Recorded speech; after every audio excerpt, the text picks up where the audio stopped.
Hi, welcome to the Sculpture Studio. You've made an interesting and challenging choice for today's goal, but it's still possible to work in sculpture and think about color. For the most part, sculpture is involved with exploring shape. This is Will Hader's sculpture right now. He's just beginning. He's taken a wire form and stretched a fabric over it that takes up an interesting amount of space. It's going to use a bunch of the words we've been playing with this year. There's form to this shape.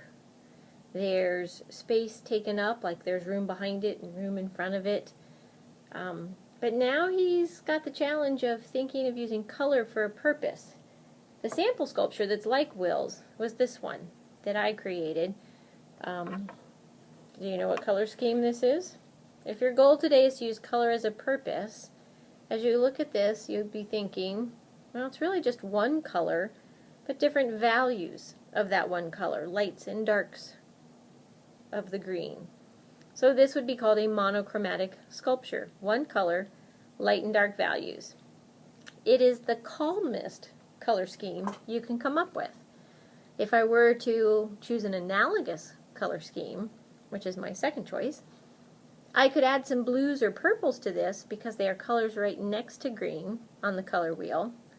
And it would be a little more exciting color-wise, not quite so calm, not quite so peaceful looking in all one color.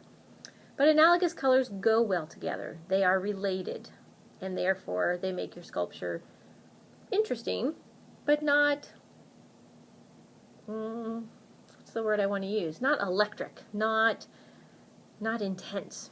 If I wanted to go for an intense color scheme in my sculpture, I would want to pick colors that were as far apart from each other on the color wheel as possible. This would qualify as a complementary color scheme because I have used green and a version of red, which is this hot pink color. So even though it's not truly red and green, it still is a complementary color scheme because these colors are as far apart from each other on the wheel as they can possibly be. Two other combinations you might think about are yellow and purple, or blue and orange. Those are two sets of colors that are complementary.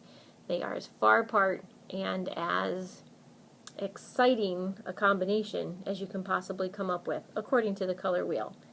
So, your challenge today is to choose either monochromatic, analogous, or complementary as your color scheme as you work on your sculpture. If you've already started a sculpture and you're going to take it off the shelf, today I'd like you to really work with adding color to it. If you're starting a sculpture from scratch for the first time, think about either using the wire and mesh form of a sculpture, or think about using cardboard and building tools to get this effect. Okay, different than usual, I'd like you to get your idea book out right now and open it to the page where you wrote down the goal of I can use color for a purpose. I'll wait for a second. Okay. Got your books open, got your pencil out. On that page, before you even start to set up today, I want you to think about what color scheme you're going to choose. Are you going to work with just one color and add light and dark values of that color? Are you going to choose colors right next to each other, analogous colors, so that you have a certain unity to your sculpture, where the colors relate to each other very well? Or are you going for the greatest contrast? Are you going for that electric energy of red and green, blue and orange, or yellow and purple? So write down if you're going to do monochromatic, analogous, or complementary. That becomes part of your goal, that you're going to say up front before you even start, here's what I'm doing. Alright, good luck. Choose the right materials. I challenge you to come up with a sculpture that's not only interesting and fun to build, but has a color scheme that is part of what you're trying to say with your sculpture. Something very calm, something kind of exciting, or something with a lot of tension and excitement. Good luck! I'll see you at the end of the class.